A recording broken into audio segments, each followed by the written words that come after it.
నమస్తే, welcome to jewel TV 7 news.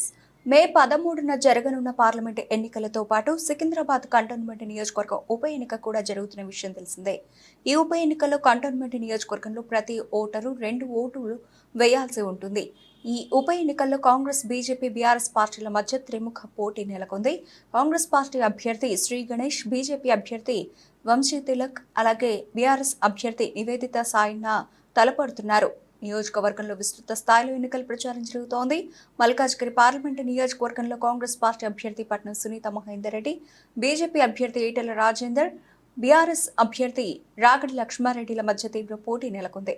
Malkajgiri parliament నియోజకవర్గ పరిధిలో ఉన్న సికింద్రాబాద్ కంటోన్మెంట్ నియోజకవర్గంలో మాత్రం క్రాస్ ఓటింగ్ జరగనున్నట్లు తెలిసింది. పార్లమెంట్, అసెంబ్లీ ఉప ఎన్నికలు ఒకేసారి జరుగుతున్న నేపథ్యంలో కొంత ఓటర్ల మధ్య గందరగోళం నెలకొంటోంది.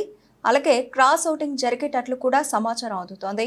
గతంలో బీజేపీ పార్టీ నుంచి 2 పర్యాయాలు ఎమ్మెల్యేగా పోటీ చేసి ఓడిపోయిన శ్రీ గణేష్ కాంగ్రెస్ పార్టీ అభ్యర్థిగా రంగంలోకి దిగారు.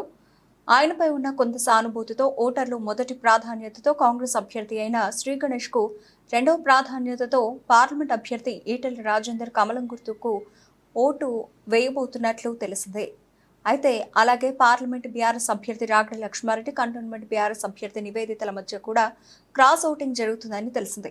బీఆర్ఎస్ అభ్యర్థి నివేదితకు మొదటి ప్రాధాన్యతతో, రెండవ ప్రాధాన్యత బీజేపీ ఈటెల రాజేందర్ కు ఓట్లు పడనున్నట్లు తెలిసింది. ఇదిలా ఉండగా బీజేపీ పార్టీ విషయానికి వస్తే కంటోన్మెంట్ కాంగ్రెస్ అభ్యర్థి శ్రీ గణేష్ కు కొంతమేర ఓట్లు పడతాయని, పార్లమెంటుకు సాలిడ్ గా ఈటెల రాజేందర్ కే ఓట్లు వేస్తారని విశ్వసనీయ వర్గాల సమాచారం. మొత్తం మీద కంటోన్మెంట్ ఉప పోరులో క్రాస్ ఓటింగ్ తో అభ్యర్థులు కొంత మదన పడుతున్నారు. ఈ క్రాస్ ఓటింగ్ తప్పనిసరి జరిగితే అసెంబ్లీ సెగ్మెంట్ కాంగ్రెస్ అభ్యర్థికి, పార్లమెంట్ నియోజకవర్గం బీజేపీ అభ్యర్థి గణనీయంగా ఓట్లు పడతాయని రాజకీయ పరిశీలకులు భావిస్తున్నారు. మరి అభ్యర్థులు క్రాస్ ఓటింగ్ జరగకుండా తగు జాగ్రత్తలు తీసుకుని ఓటర్లకు చైతన్యం మరింత చేయాల్సిన అవసరం ఎంతైనా ఉంది. ఎన్నికల ప్రచారం సమయం దగ్గర పడుతూ ఉండడంతో అభ్యర్థులు యుద్ధ ప్రాతిపదికన తగిన చర్యలు తీసుకుంటే క్రాస్ ఓటింగ్ కొంత నివారించవచ్చు.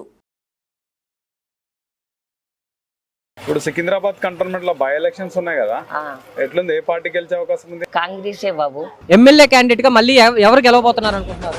మేమైతే ఇప్పుడు గణేష్ అన్నకి వేయాలనుకుంటున్నామండి. గణేష్ అన్న మా బస్సుకి చాలా ఇచ్చాడు.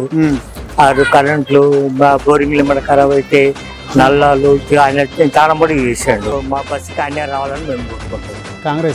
కాంగ్రెసే వస్తుంది. గణేష్ గారు వస్తారు.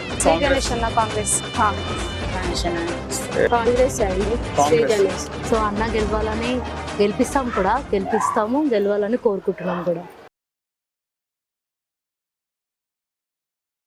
తప్పకుండా కంటోన్మెంట్ని బీజేపీ కాషాయ జెండా ఎగిరేసి మోదీ గారికి గిఫ్ట్ ఇస్తాను. అట్లాగే ఈటెల రాజేందర్ గారు గెలిపించుకునేటటువంటి అత్యధిక మెజారిటీతో గెలిచేటటువంటి ప్రయత్నం చేస్తాను. నమస్కారం.